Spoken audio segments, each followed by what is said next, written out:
First of all, I'd like to thank everyone for coming out for this grand occasion. Sad and unfortunate, but we still count it all joy, and we count it as being grand.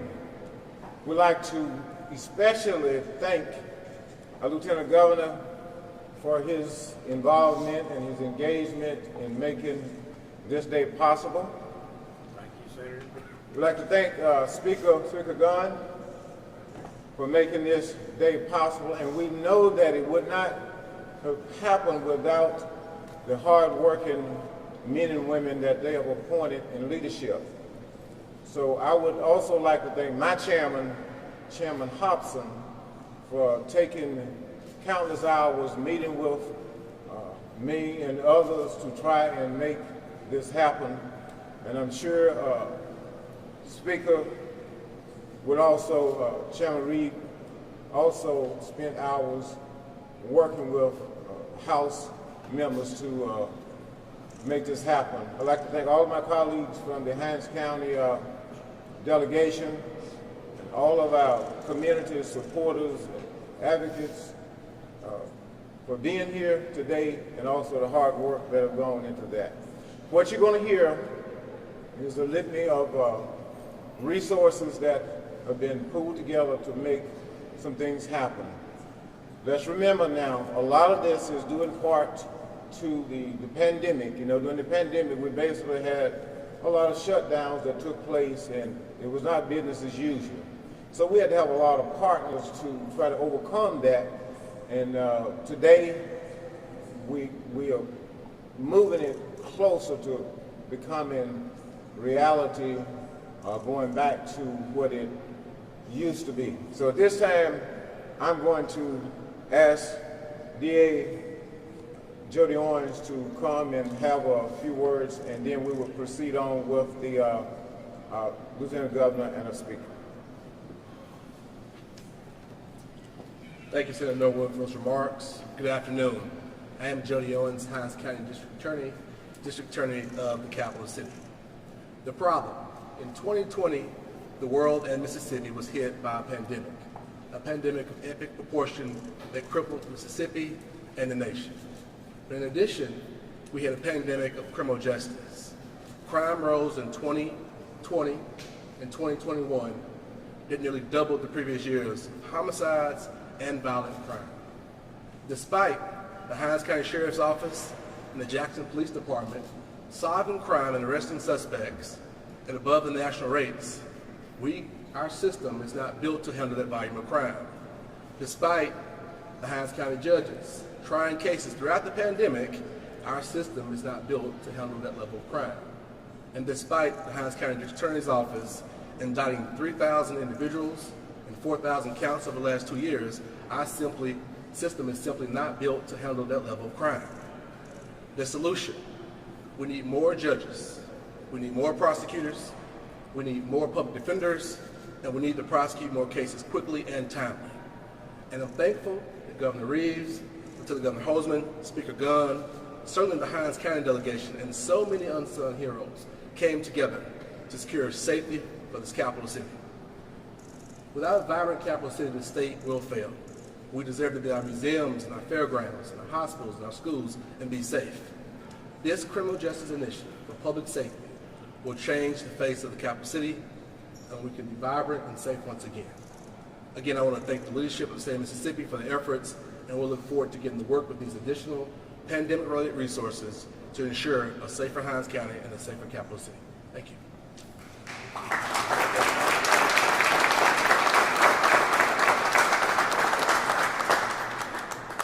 Thanks, Jody. It's good to see you. We want to take just a second to say that I've been living in the capital city for half a century. My children live here, and my grandchildren live here, and we're not moving. The capital city is a critical component of our state, and it is worth the efforts that you see being made by the Speaker, myself, the members of the Senate, and the members of the House that are standing here before you. It's worth the effort to make sure that we bring it back to a way that we'll be proud to have our children, your grandchildren, raised here. So with that, I want to talk just a minute about what we did. I want the Speaker will address the judiciary portion of this. But about 2 years ago, I called Liz Welch, who is the head of the Department of Finance Administration, and approached her about moving the Capitol Police Force to the Commissioner of Public Safety, to Sean Tindall, who is now Sean Tindall. In those discussions, she agreed with me that that would be a better source, better location for a number of different reasons. Not only the security of the Capitol and the public buildings that we have here, but the security of the residents and the employees that work for the state of Mississippi and live and work in downtown Jackson and the surrounding areas. Those of you who don't remember, the Central District, the CCID district, runs from Jackson State all the way through the Capital District here and all the way out to the University and Fondren, covering about a third of the residents of the state, of the city in that district. After we had that discussion, we agreed that it would be appropriate to move that to the Commissioner. Speaker Gunn and I worked together to have that legislation drafted a year ago, and they were moved underneath the Commissioner. Speaking with Commissioner Tindall again today, the goal is to have 150 additional Capitol Police officers here throughout the Capital District. That goal is to complement, supplement, and work with the current law enforcement that are with the sheriff and the city police here. We informed this year, we expended additional funds for 37 more police officers to serve. Commissioner Tindall will be hopefully within the next several weeks appointing a new director for the Capitol Police Force, and we will begin the aggressive recruitment, training, and deployment of those officers in this CCID. So we are devoting approximately $4 million to that effort from the legislature this year, and that $4 million has already been appropriated for utilization for next year beginning July the 1st. So we'll have questions in a minute. I know you'll have questions for us, but I want to turn this over to Speaker Gunn, who's also been very upfront in the judicial part of this, the additional judges that the district attorney was talking about. Mr. Speaker. Well, thank you, Governor Hosemann. It is a pleasure to stand here today and talk about some of the things that we're doing to try to improve the quality of life here in our capital city. You know, thriving states have thriving metro areas. And if Mississippi is going to succeed, then Jackson needs to succeed. Jackson is our capital city. It is the face of the state. It is the anchor, if you will. It's the largest city in the state. And we want it to be a shining example of success. If we're going to be that shining example of success, then we have got to get it on the right track. We have got to get this crime rate under control. As I have moved around the state and moved around the country and talked about jobs and industry and businesses, you know, we talk about brain drain a lot. A lot of our young people are leaving our state. They're going to these thriving metro areas we've been talking about, like Atlanta and Nashville and Austin, Texas. We don't want them to do that. We want them to stay here in Mississippi. We want our state to thrive and succeed. But as you move around, you talk to companies and businesses about making capital investment, the number one thing they talk about is workforce. Do you have an educated workforce? Number two is infrastructure. Do you have the roads and the bridges and the utilities that we need? But then they turn to what I call quality of life issues.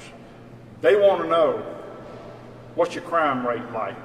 What are your schools like? What are your neighborhoods like? If I bring my company to your state or to your town, is there something for me and my wife to do on a Friday night? Are there restaurants? Are there venues, entertainment venues? What are your neighborhoods like? What's your housing like? I'll give you a real life example. When Continental Tire came to Hinds County, they had already convinced themselves that we had the workforce. They had convinced themselves that we had the infrastructure. They flew the CEO of the company from Germany to Clinton, Mississippi. Put him in a van with me, and the sole purpose of that trip was for me to ride him around the town and show him the town. I showed him our schools, I showed him our neighborhoods, I showed him Mississippi College, I showed him that our crime rate was low. And he got comfortable with the fact that if they moved their company to Hinds County, Mississippi, that things were going to be okay. This is the kind of thing that we have got to address here in the capital city. If people are not confident and comfortable that this community is safe, they're just not going to make the capital investment here. They're just not going to choose to move here. Our young people are going to go off to other places. So there's an economic side to this. But there's also the human side. The human side is our citizens have got to feel safe. This is the place where state business is transacted. This is where people come to deal with the state of Mississippi, to conduct business with the state of Mississippi.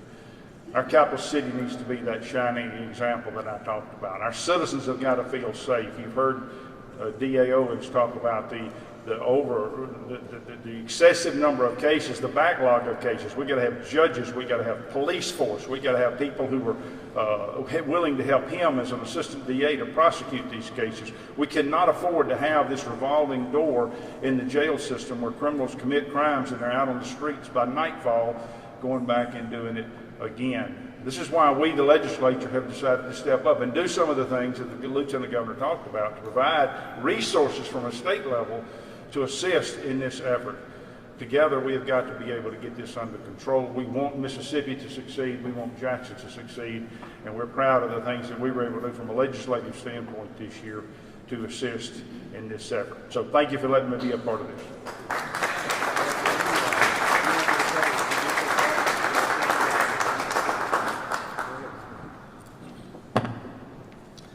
As a former prosecutor, I am aware that there is no issue more important than public safety. Public safety is an issue that transcends political classes, race, creed, religion. I'm proud today to be standing with other elected officials, with community leaders, as we pledge to continue to work together to see that our capital city is a safe place to live and to worship and to raise a family.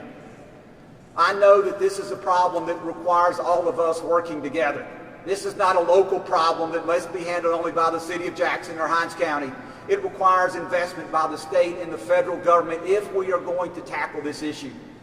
That's why I'm proud to say that last week, as one of the 2 representatives for the city of Jackson, I submitted a request for over $500,000 for the Mississippi Capitol Police Force for necessary equipment in the form of body cams and other things that they need so that they have the ability to perform their job and return home safely. What we are doing today is just a small step in the right direction to making sure that we are restoring public trust and that we are restoring public safety here in the city of Jackson. Thank you.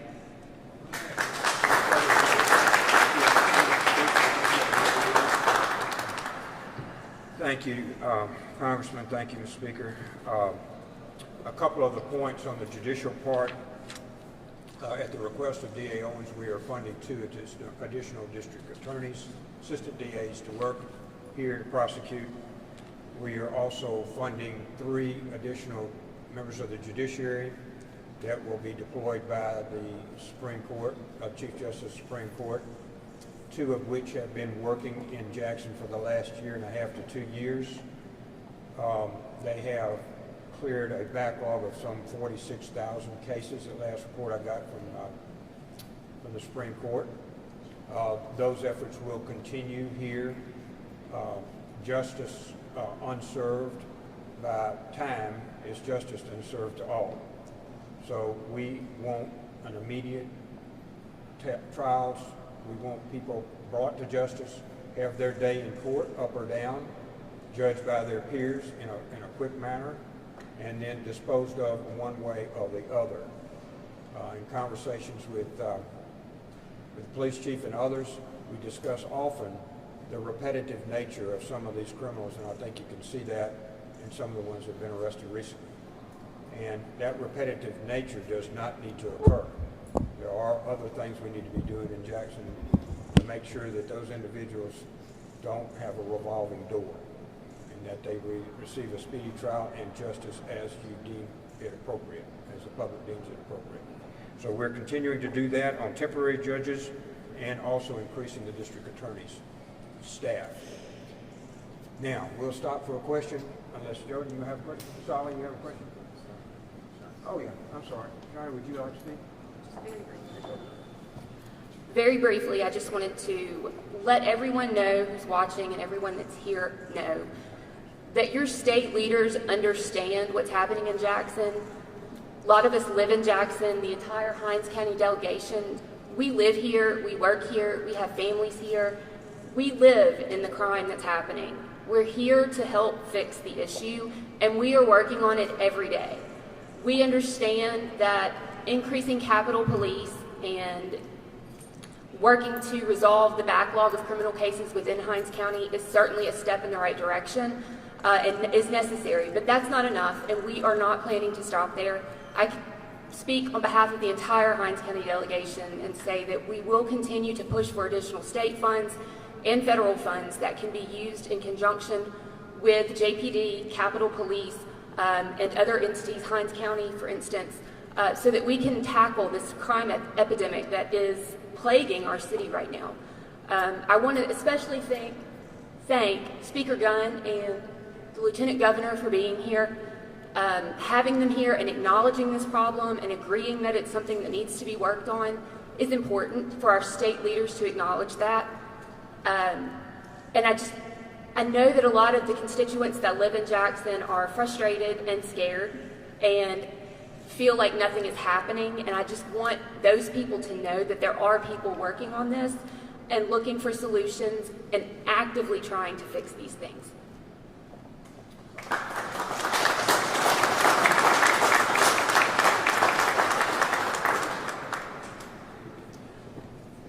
First of all, I'd like to say thank you to everyone that's present. And again, thank you to the state leadership for providing the services that you're providing, not only to law enforcement and to the operational day-to-day operations of law enforcement, but to the city of Jackson and the citizens of Hinds County as well. As you all know, within the last 2 years, there has been an interruption in the criminal justice system due to the pandemic that we've been under for a while. But this is a step in the right direction. Not only does it assure better public safety and more public safety in Hinds County, but as it relates to the Hinds County Sheriff's Office, it also provides a help with the situation that we're currently facing in our detention centers as well. Being able to prosecute individuals and move them through the criminal justice system provides relief as it relates to the detainees that are in our current facilities today. So again, thank you all. Thank you again to state leadership, and we look forward to collectively working with everyone that's involved in this current operation. Thank you. In closing out, again, we appreciate current guests.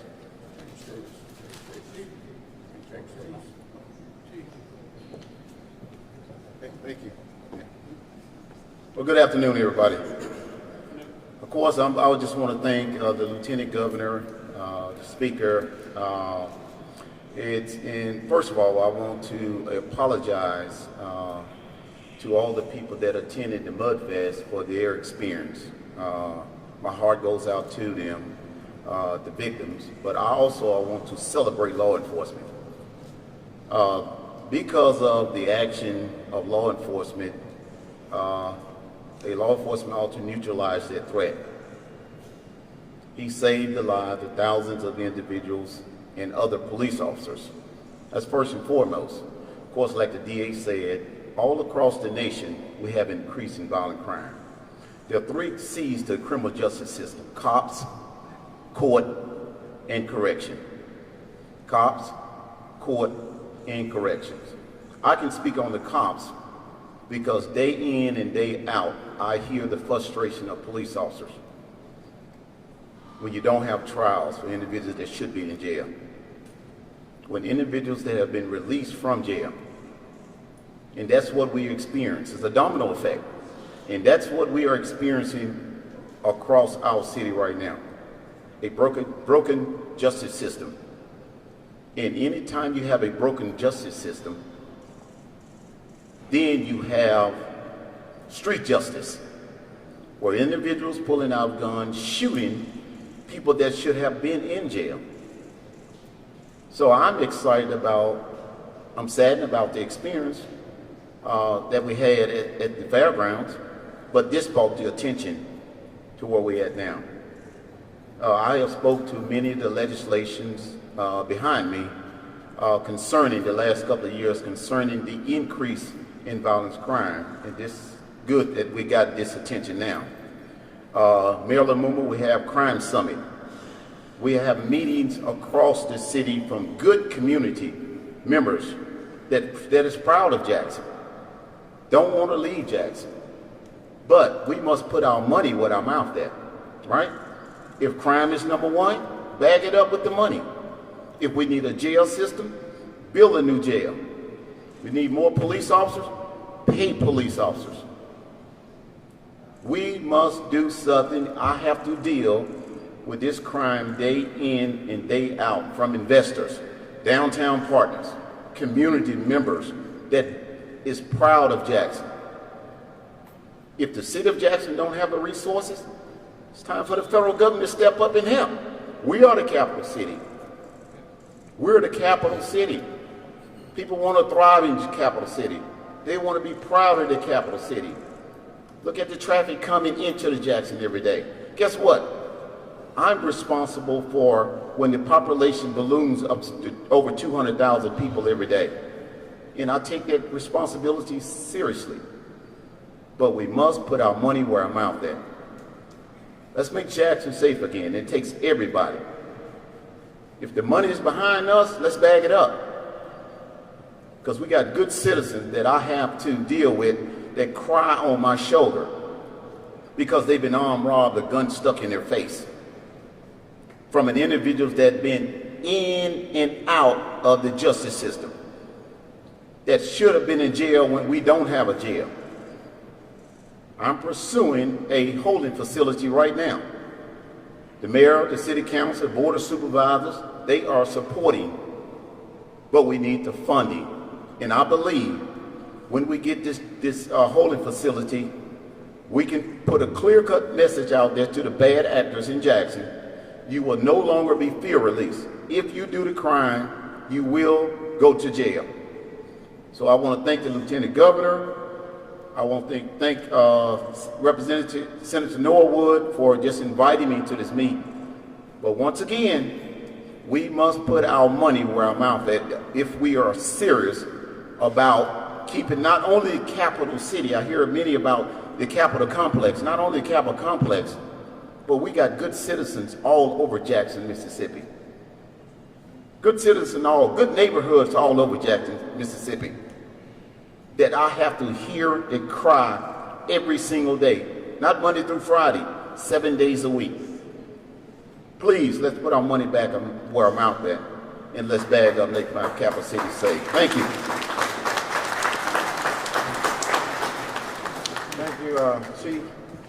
Like I said, in closing, we're going to take some questions afterwards, but this is just the beginning, as we talked about earlier.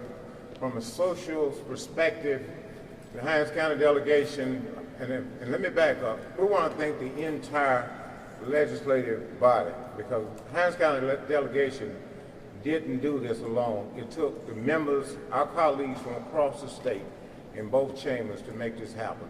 So let's give a shout out to those members in both chambers for supporting this effort.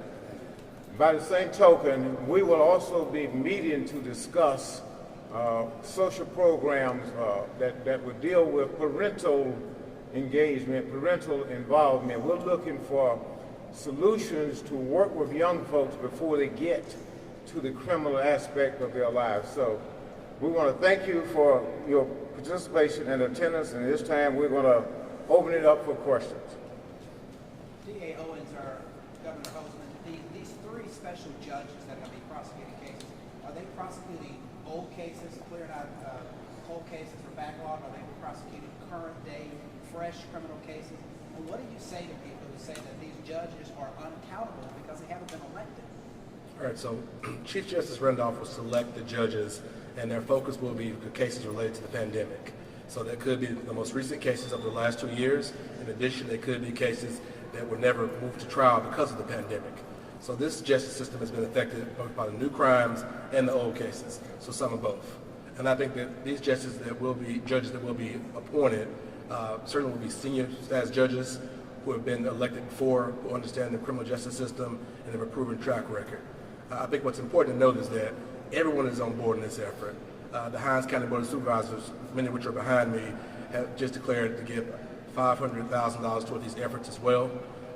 This morning I got a phone call from Commissioner Tindall and Commissioner Gibson regarding the resources that they're going to apply to make sure we have space to house the courts. These will be fully functioning courts with jury trials. And when we get that ball rolling, you will see a difference in the Hinds County justice system.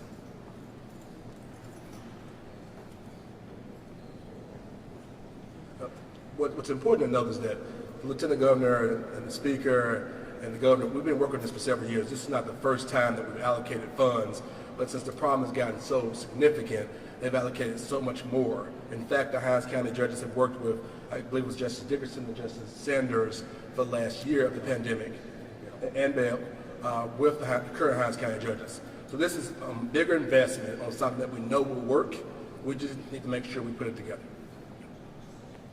How large is the backlog of cases currently, and how big of a dent do you think these extra judges and district attorneys can make? We identified about 2,700 cases of individuals, so almost 3,000 cases that occurred from this. And that depends on how many cases we're able to try.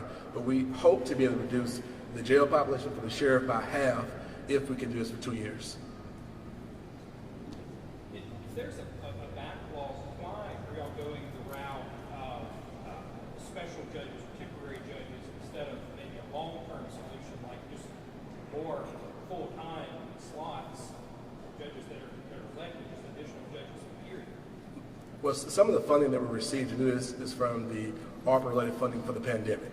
So it's specialized funding for the purpose of criminal backlogs that occur from this. But I'll let the Governor speak to that.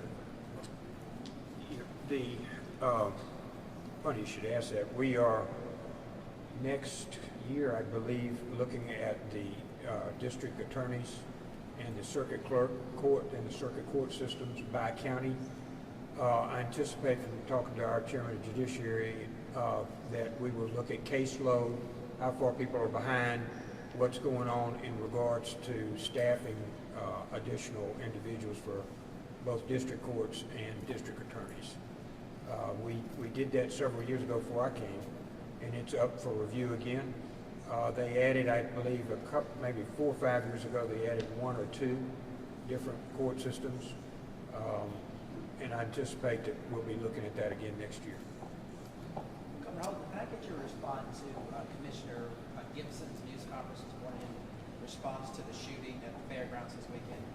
His solution is to create a special judicial district within the CCID and increase penalties for people who commit crimes within that area. What do you think about that? I wasn't at Commissioner's. I did call him, I think Sunday or so. I haven't heard back from him, so I haven't had a chance to visit with him about his solutions. But quite frankly, we started this 2 years ago, just as Jody was telling you, by adding 2 judges and doing the backlog of cases.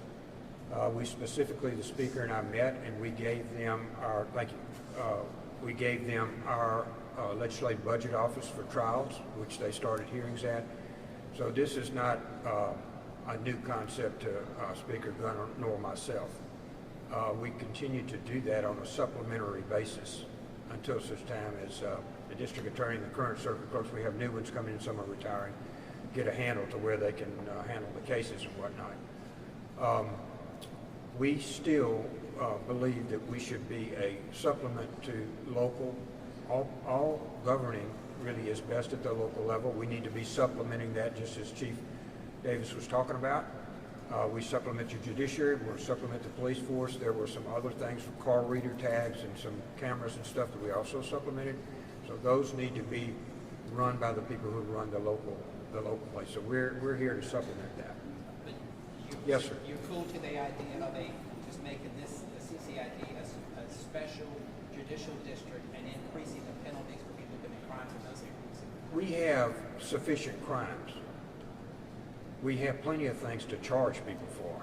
They need to be tried, and then the ones that are found guilty need to be incarcerated. So we have the judges that we believe now are staffed up enough to supplement our current judges, staffed up enough to do that. I have been, like Chief Davis I talked today, I mean, this is not our first time. The sheriff, he and I and Tyndall, we all met months ago about this, to go over this process. What do we need? How are we going forward? What needs to be done? One thing that came out of that is we don't have a jail. Now, Supervisor Calhoun and I talked today about this. The jail's been closed. I saw it on TV. It's been closed like 2 years. So he has nowhere to put people. And so during the course of that conversations with the supervisor and others, we hope that the state would be able, while we're in session, we're not in session now, so it'll have to be next January, would be able to assist them in water, sewer, other things that may have been covered by ARPA to make sure we got a jail that he can lock them up in. So I would encourage, and I'm very hopeful, that that will get expedited treatment by both the city and the county. Yes, sir. Could you or other lawmakers in the Jackson area speak to why the state is supplementing the city's police force by using Capitol Police rather than sending money directly to the Jackson Police Department? You would recommend that? The Capitol Complex is a legal established entity in the city. And I mean, I don't think this plan is not to supplement, if you will. I mean, is to support the criminal element here in Hinds County. Capitol Police will work with Jackson Police Department along with the Sheriff Department. So it's not one or the other. I mean, they're going to work in tandem to try to address this whole issue. With that, we're going to, we'll call if you have any, if you want to pull any of these guys aside and have a conversation with them.